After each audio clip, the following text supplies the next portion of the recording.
हमने तकरीबन 8 घंटे रेस्क्यू ऑपरेशन किए, उनकी गाड़ी को भी बाहर निकाल। गाड़ी जैसे ही दरिया में गई, ये ने कॉरन के गए मेरे ये 5 कैप्टन, फिर मैं कॉरन जाके बोट डाल के इनको रेस्क्यू किए।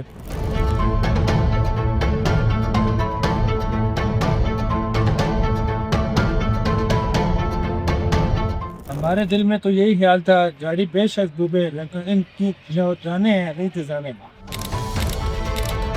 तो मैं इस वक्त मौजूद हूँ दराम में और इस वक्त मैं यहाँ पर मिलने के लिए आया हूँ राफ्टिंग की उस टीम से जिन्होंने 2 रोज़ कबल यहाँ पर दरिया बुनार में टिकटॉक बनाने के लिए जिन्होंने अपनी गाड़ी दाखिल की थी, उन्हें उनको यहाँ पर इन्होंने रेस्क्यू किया, उनकी जानों को बचाया।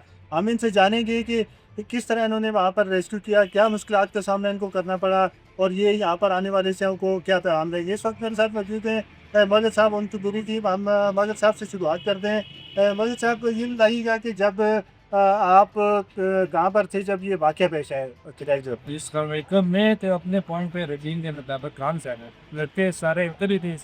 सामने एक गाड़ी आई ना, इसमें दरिया में डाली, गाड़ी गलती से गई है तो टॉपिक के कहीं नहीं था।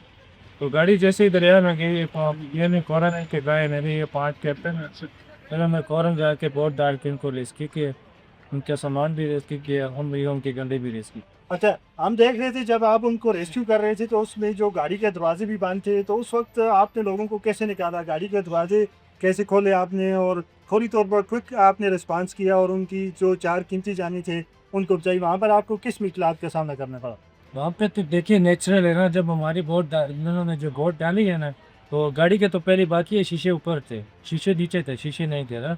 2 बंदे ऊपर थे, पीछे खड़े थे, तो 2 अंदर थे। जैसे ही बोट पास गई है, एक को तो उन्होंने पहले ही रेस ही कर लिया था, 2 जो ऊपर खड़े थे उनको भी कर लिया।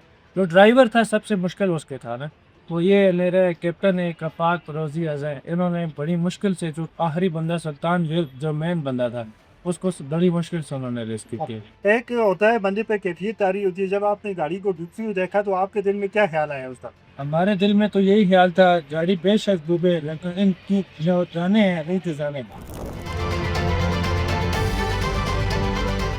अच्छा, इसी तरह हम इनसे बात करेंगे जो इनकी टीम कैसे हैं। अच्छा, आप बताइएगा जब मौका पर रेस्क्यू हो रहा था तो जो बाकी से भी वहाँ पर मौजूद थे, बाकी भी बहुत से लोग वहाँ पे मौजूद थे, तो आपने तकरीबन 4 जो कीमती जानें थी वो बचाई, तो आपके वहाँ पर क्या ख्यालात थे, क्या तासरात? बिल्कुल बड़ी टफ सिचुएशन थी ऑन द स्पॉट, क्योंकि उस टाइम एक तो जो रिवर का फ्लो था सबसे भी मुश्किल चीज़ हमारे लिए थी कि उसको हमने ये कैसे कवर करना है।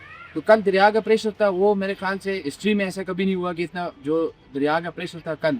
लेकिन क्रेडिट जाते हैं हमारे कैप्टन्स को कि जिन्होंने बड़ी दिलेरी के साथ और बड़ी हिम्मत के साथ, स्पेशली मैं रोज़ी का नाम लूँगा, अजहर भाई है, फिर उसके साथ आप कैप्टन अफाक जिसको हम जैक स्पैरो के नाम से जो मशहूर है यहाँ पे, और बाकी भी जितने भी लड़के थे, टीम वर्क का स्पेशली क्रेडिट जाते हैं। जिस तरह उन्होंने राफ्ट का एंगल मेंटेन किया और राफ्ट को जो है वो डाले के पास लेकर के और जिस तरह से उन्होंने रेस्क्यू किया, यकीनन ये खराज तस्लीम है मुझे। जी बिल्कुल, इसी तरह हम भी आपकी तरफ से भी और दूसरी जो पाकिस्तानी अवाम है उनकी तरफ से भी आपको और आपकी टीम को पहले तहसीन पेश करते हैं कि आपने इंतहाई जो है मुश्किल जो काम था उसको सर अंजाम दिया। अच्छा, इस मौके पर हम देखते हैं, इससे पहले भी यहाँ पर 1-2 दफ़ा हमने देखा है कि मुख्तलिफ लोग ने जो अपनी गाड़ियाँ दरिया किनार से इसी तरफ लेकर जाने की कोशिश करते हैं और अब जो ये लोग के टिकटॉकर ने तो कोशिश की। तो इस मौके पर आप जो यहाँ पर आने वाले से हैं उनको क्या पैगाम देंगे कि उनको दरिया के करीब जाना चाहिए या क्या करना चाहिए, क्या हिफाजती इक़दाम करना चाहिए? आप बताइएगा।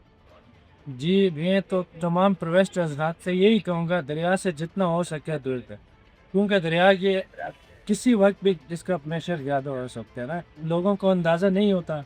हमें अंदाज़े हमारा काम है, ये दिन को थोड़ा ठहरा होता है, रात के टाइम जो होते हैं मगरिब के बाद जिसका फ्लो बहुत ज़्यादा हो जाते हैं, तो कवर करना बहुत मुश्किल होता है। मैं मेरी इन्होंने इनके पास टोकन उस वक्त भी था 1.5 मिनट था, अभी 1-2 सेकंड भी इनसे लेट होता है तो किसी न किसी की जान जाए। हाँ, इसी तरह जो गाड़ी थी उस गाड़ी को भी रेस्क्यू कर लिया गया है? जी अल्हम्दुलिल्लाह, हमने तकरीबन 8 घंटे रेस्क्यू ऑपरेशन किए, उनकी गाड़ी को भी बाहर निकाल। हाँ बिल्कुल जी, ज़बरदस्त आपको और आपकी टीम को दोबारा हमारी तरफ से खाजी तहसीन। इसी तरह मैं आपको बताता चलूँ कि यहाँ पर जो टिकटॉकर्स थे उनके खिलाफ यहाँ पर दफ़ा 144 की खिलाफवर्जी करने पर दफ़ा 188 के तहत मुकदमा भी दर्ज किया गया है, उनको गिरफ्तार किया गया था, जिसके बाद अदालत से उनकी ज़मानत पर रिहाई हुई है। इंतज़ामिया ने भी यहाँ पर आने वाले हिस्सों को हदायत जारी किए हैं कि वो यहाँ पर महफूज सेहत को यकीनी बनाने के लिए दराहों या नालों का रुख करने से गुरेज करें। जी।